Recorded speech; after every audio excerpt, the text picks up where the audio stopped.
Hi, I'm Lorne Epstein, the host of Your Hired Radio. I'm glad you're with us today. I was in San Francisco a few weeks back, and I interviewed a bunch of people at the HR Tech World Conference. I just want to let you know that it was HR Tech World. A couple of times I said HR Tech Conference, I misspoke. So we hope you enjoy the show. It's about all things HR technology. A lot of them are fascinating shows about the future of work and the current economy. Thanks, and enjoy the show.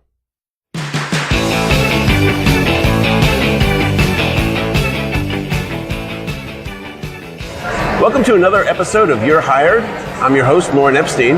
You're listening to 96.7 FM, Arlington, Virginia. As you can hear in the background, there's some noise. I am in San Francisco this week at HR Tech Conference. We have lots of folks here, experts on HR, technology, and recruiting. I'm sitting here in one of the booths with my friend William Tincup. William has been in talent acquisition for a very long time, like 20 some odd years. Yeah. And right now he is the president of a blog called Recruiting Daily. And Recruiting Daily writes about topics that recruiters are interested in. So William knows a lot about recruiting, not about what we would call talent acquisition. And we're going to talk about branding today.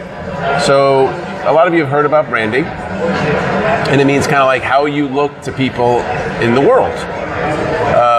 But you're looking for a job, or maybe you're an employer and you want to kind of get a better sense of how branding could connect to what you're talking about. So that's going to be our conversation today with William. William, welcome to the show. Absolutely. Thanks, Lorne. And thank you for having me. Yeah, man. First of all, thanks for being at this trade show. I think it's just going to be a great experience for both of us. And we use a lot of lingo in our space and a lot of lingo in our industry. So we sex up or church up talent acquisition. At the end of the day, it's just hiring.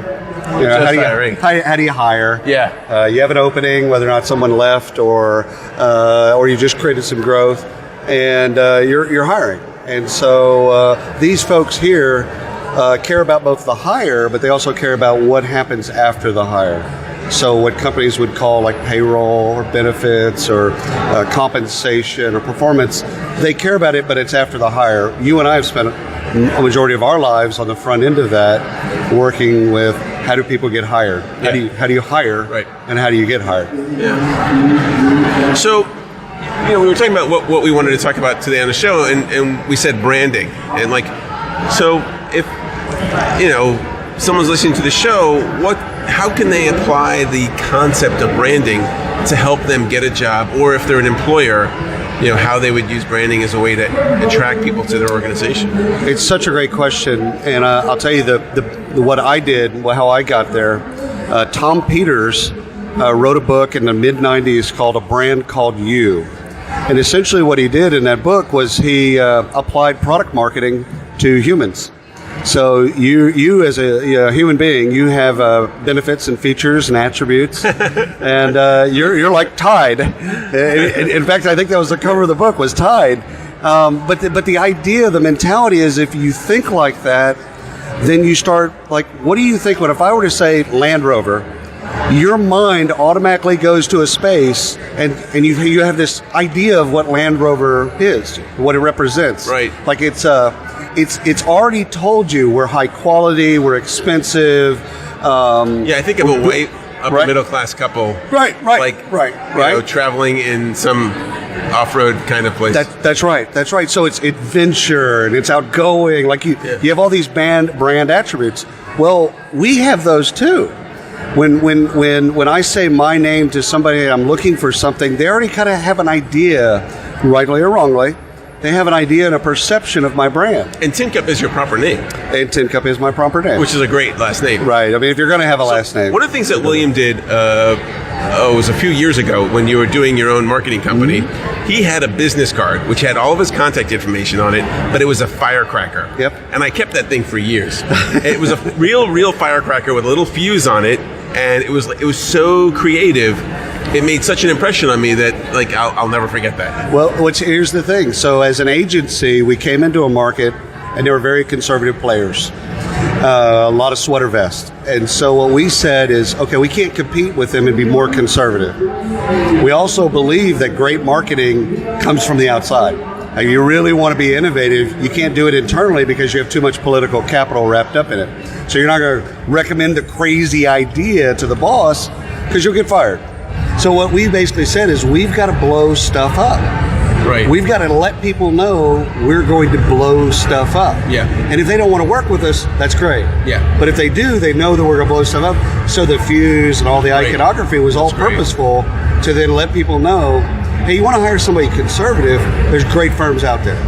So let's talk about you, because you know you and I know you a little bit. So your branding, your personal branding, is what? How would you define it, and what is it you do to accentuate the who that you are? I think two things come to mind: harsh but fair. I consider myself a career learner. So I don't purport to be perfect or purport to be the person that has all the answers. So there's always a kind of a modification of what I've learned. And that's the fair part. The harsh, I just don't believe we're here on the planet that long to play games. So right, but how does that come out? Like, because I know you, and like you know, for people who will see you, we'll take a picture. But you've got a beard. Sure. You wear jeans. Sure. You're casual. Sure. You're pretty forthright. Yesterday in your talk, you used a lot of slides that were colorful, right? And is that you? That is exactly me. That's exactly you. So what I've done with the game, instead of making it multifaceted and multi-front, I've actually made myself one-dimensional. If you were to meet me at a soccer game, you know, with my kids, I'm the same guy. Right. If you meet me at a PTA meeting, or if you meet me in a boardroom, I'm the same guy. So I'm literally the same guy everywhere you meet. That's great. I mean, that's great. I think that's the way to be. But if somebody's like, well, you know, I work in a conservative place, you know, I'm not going to show my colorful language. How do they show who they are as part of their brand? I don't think you can ever thrive. And I think if the goal is thrive, if the goal is survive, then I think you can do that for a very long period of time. But if it's thrive, if the goal is to thrive, I don't think you can do it long term. I think at one point, no, you couldn't. But like some of the people who are in conservative organizations are actually conservative. Like they have like ideas. I guess what you're saying is who you are. At one point, it show comes that out. Like just put it out. At one point, it comes out. You attract, your vibe attracts your tribe, which is a Muse saying that at the end of the day, that colorful language is actually who you are. Right. You're putting on a face to go to work, which is great. Again, survive or thrive. If the goal is to survive, keep doing that. So what would be some of the things? And some people do need jobs, right? But let's just talk about both. In that, what are some of the things, the characteristics that I or someone would pull out to put out there as like my brand? I think the more you bring the game to you and your authentic self. So one of this is, who are you? Really, where are you? Where are you in your life? Where are you in your mentality? Where do you want to be? So there's an aspirational you, and then there's an actual you. So let's just deal with the actual you. Where are you really? Not a grandiose version of yourself, but who are you? Okay, so once you do that, the game becomes how do you bring the world to you? So I'm fun and playful. I'm also very casual. Sure. So how would I put that in my personal brand? Actually, something that was mentioned yesterday was employee value proposition versus individual value proposition, which is something that Bill That's exactly right. That's exactly right. How do I project that? How do I put it on my resume? How do I put it on my LinkedIn page? So what are you the most proud of? You were an Eagle Scout. You graduated. Actually, I'm most proud of this radio show. Okay, so that would be the thing you lead with. And it doesn't matter if it's church or a marriage or the fact that you do comedy on the side. So you think it's okay if I do comedy on the side or I'm really into my church, lead with that? Yeah. And lead with that in the attempt, so let's finish the equation of that this is who I am. Organizations, if you want someone like that, I'm the right guy. Accept the whole right me. Yeah. Accept the whole me or don't. Maybe either be repelled by it or be attracted to it. Like I don't mind if people are like I use colorful language, so I'll just be honest about that. So just not on my show. No. We had FCC. So no. I wouldn't do that. But in almost every conversation I have with a client, a prospect, an employee, etc., I will curse. Not purposely. It's not forced. It's just that's how I talk. that's how I grew up talking. Like it's just normal. It's not colorful language. It's just language, and those are the words I use. And if you're repulsed by that, which is totally fine, no value judgment, then you'll never be around me a lot, which is good for me and good for you. Okay, so let's talk about the fear that probably some people are hearing and feeling in hearing that. It's like, oh my God, like there are going to be people who don't want me, like, right? Because that's what we're saying. And so, so that's real. Yeah, that fear is real. That's awesome. And the other side of the fear is the possibility of working with people who are in your, what did you call it? Your vibe attracts your tribe. Yeah. So the thing is people that you want around you long term are accepting. I think that's going to call the title of the show. Your vibe attracts your tribe. Yeah, and I think that's Catherine Minshew at the Muse. I want to give her credit because I kind of love that bit. But the thing is like the whole you is going to show up at one point or not. Right. Now that's just going to happen. It might be at a Christmas party. You might get hammered, say some inappropriate things. That's actually who you are. Right. And you're just hiding it. And I think that, again, to survive, you do whatever you have to do to survive. So let's talk about that for a second, because I know a lot of people who are just like, I need a job. I don't have the luxury of being like my authentic self because I don't want to piss off some employer that might hire me and give me money so I can pay my bills. Sure. So again, that's survive. That's great. Do what you have to do to survive. I mean, we get down in But there's really no negotiating in survival mode. When you're in survival mode, you're in it.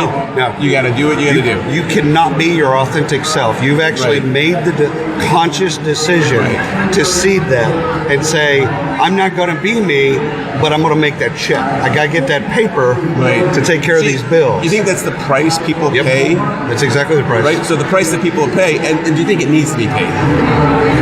No, because I think as a society we should accept people for who they are.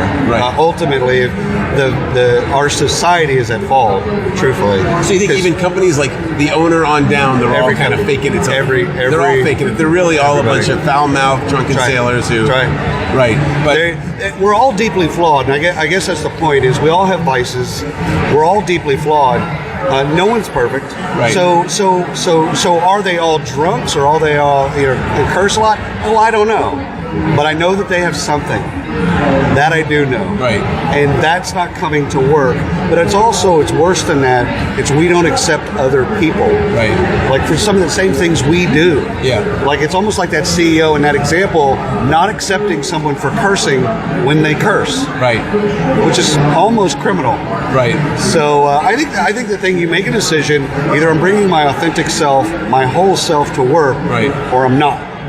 And if I'm not, I'm getting that paper, I'm in survival mode, which is fine. But that doesn't really have a company be extraordinary. Nope. Because all that communicates through to the clients, to the product, to the service. All you've created is C, B, and D talent. C, B, and D talent. You can't be a talent and not be yourself. Right. So something happened to you since the last time we saw each other. Sure. That was pretty profound. It was. And, so I saw you in October. Yep. Was it October? Yep. Of 2016. Yep. Now it's June of 2017. 7 months ago. Yes, I was down at a conference in Austin, Texas, and I was driving home, and exiting the highway, a guy ran into me. Wow. And pushed me back into traffic. I went under another car, a big truck, or?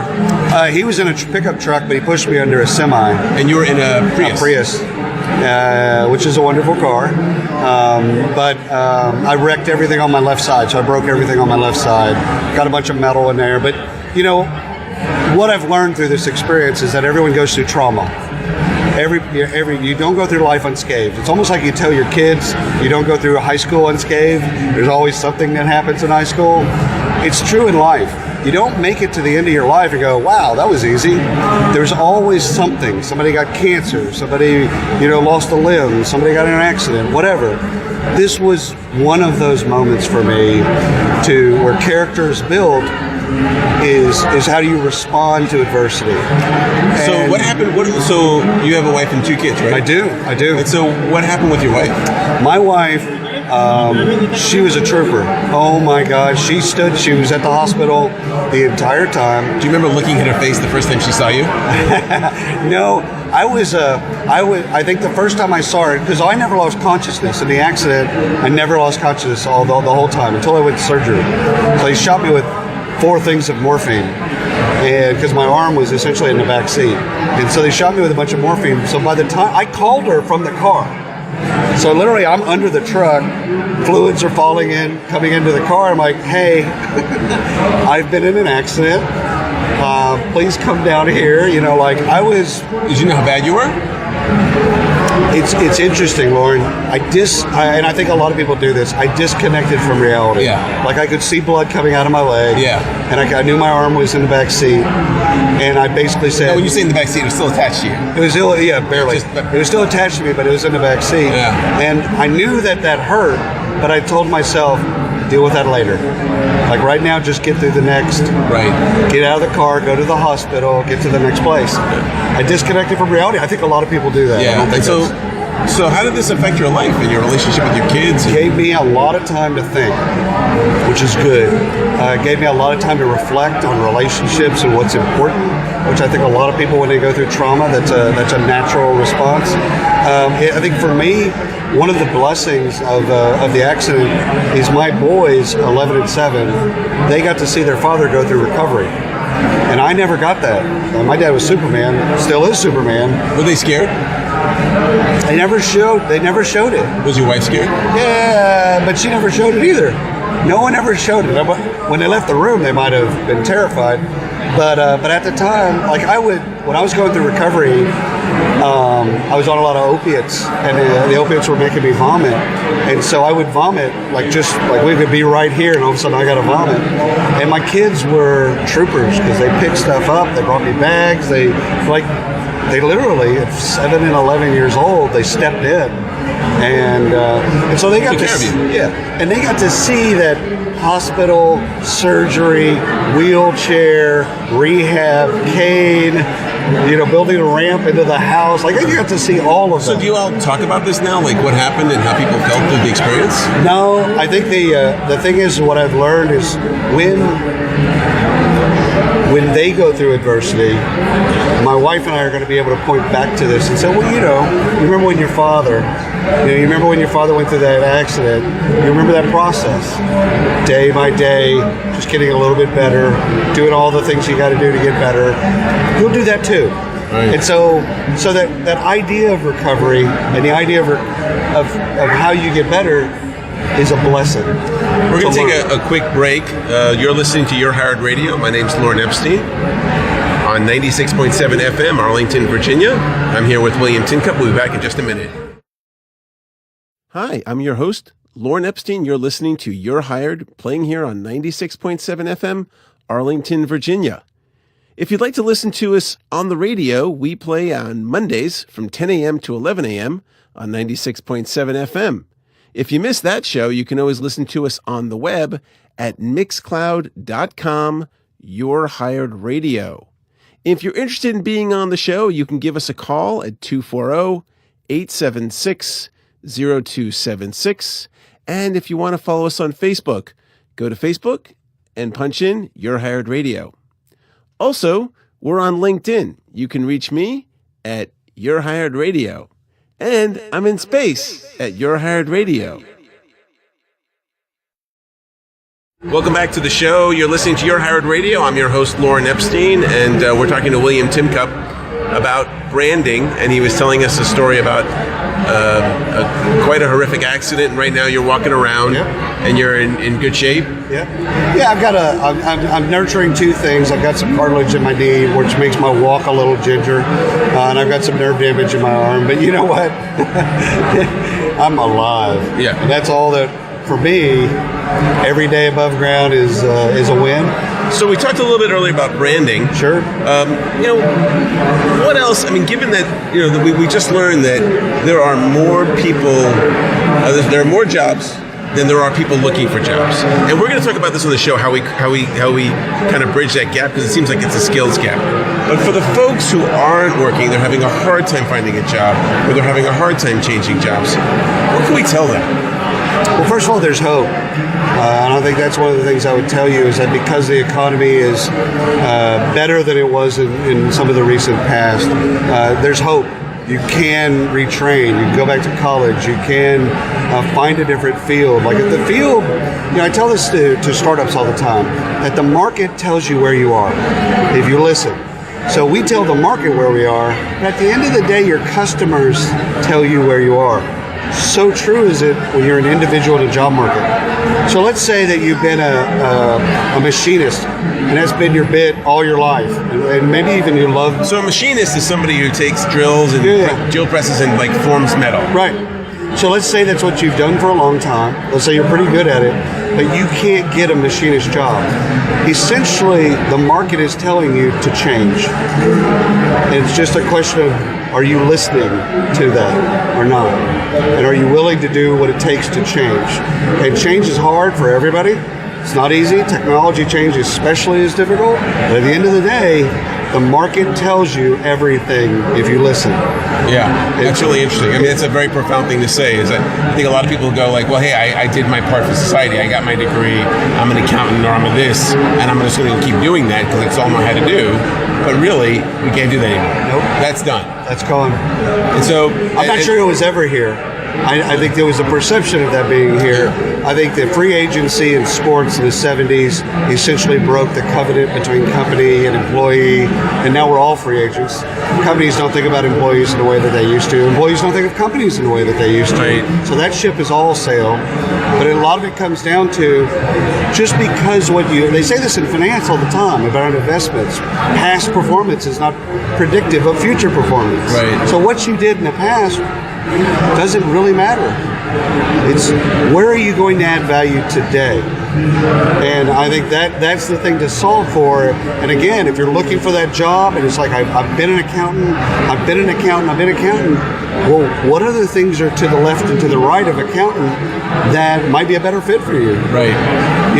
So what have you done through your career? Like, tell us a little bit about your story arc. Well, so How old are you now? I have 48. Okay. So one of the things I would tell, and I tell this to young people all the time, is careers never make sense in the windshield. They always make sense in the rearview mirror. Okay? So I worked for Walmart. Out of college. Ahead of college, actually out of high school, and I worked in Bentonville with Sam Walton, and I was about to be the youngest store manager in their history, and I hadn't been to college, and I wanted to go to college. I'd been there about 6 years, and I talked to all the people. I said I want to go back to college, and so I left Walmart, really thinking I was going to come back. So I went to the University of Alabama, got a degree in art history, and it's funny how that happened, because I was talking to the career counselor, and she goes, Will, here's the deal. 1 in 4 work in their major, 25%. So you got a 25% chance of working in your major at the end of graduation. So really, my advice to you is get whatever degree you want. It doesn't matter. Be happy. Make it easy on yourself. What's easy for you? I'm like, well, I've been an artist all my life. So like, great, do art. So I went and studied art history, and it was easy. She was right. I did it in 3 years, actually. I did my undergrad in 3 years. And at the point, I wanted to be a curator.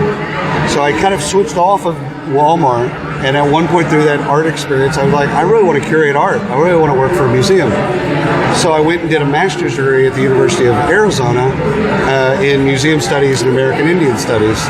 And I did that, always thinking I was going to be a curator. So I did internships in DC at the Smithsonian, a couple different Smithsonians, and I found out that curators of museums don't make a lot of money. Okay, that was news to me. So at that point, it turns out.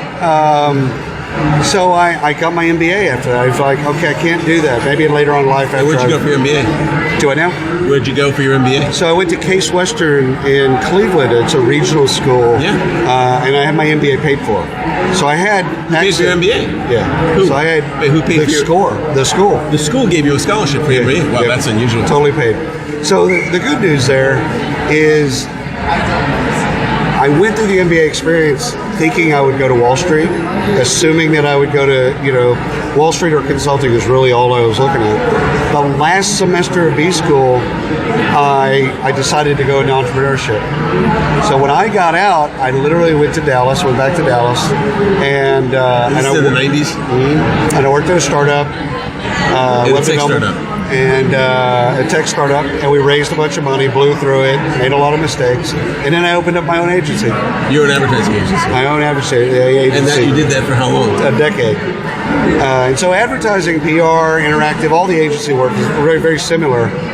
You can do it for a short period, or you can do it for a long period. If you do it, the longer you stay in it, the more jaded you become.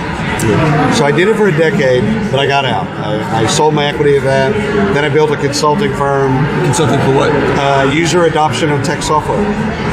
Because I'd fallen in love with software at the time. And I'm like, there's got to be a way to get people to fall in love with this. There's just got to be a way to market it differently. So I did that, and then I started looking at how we research and how do we actually get to a point where we learn faster in the technology space. So I opened up a market research firm and did that, studied all kinds of things like user adoption and implementations. It was fun. And then I joined Recruiting Daily, and really and now Recruiting I'm Daily is it's a media play. But is it more than just the blog? Oh yeah. We have events, we do services, we have. And what got you into the recruiting space? So what's great is I consulted with them. So they were high.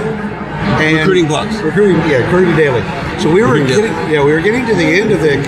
We were getting kind of anxious, like, what are we going to do? We both wanted me to stay. I wanted to stay. They wanted me to stay, and so we worked out a deal.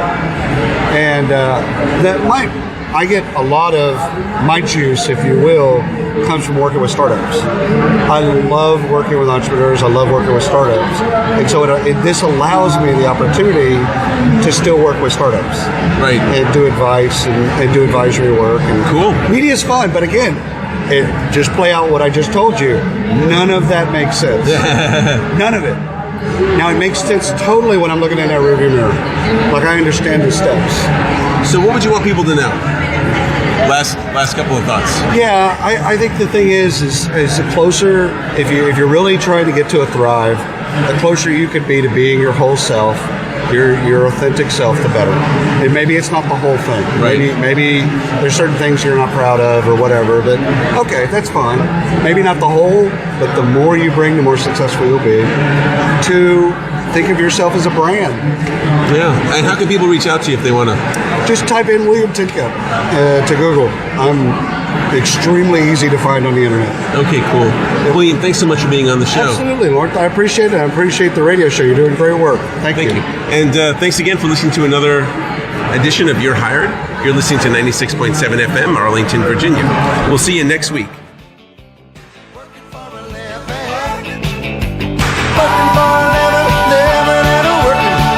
What they're giving, 'cause I'm working for a living.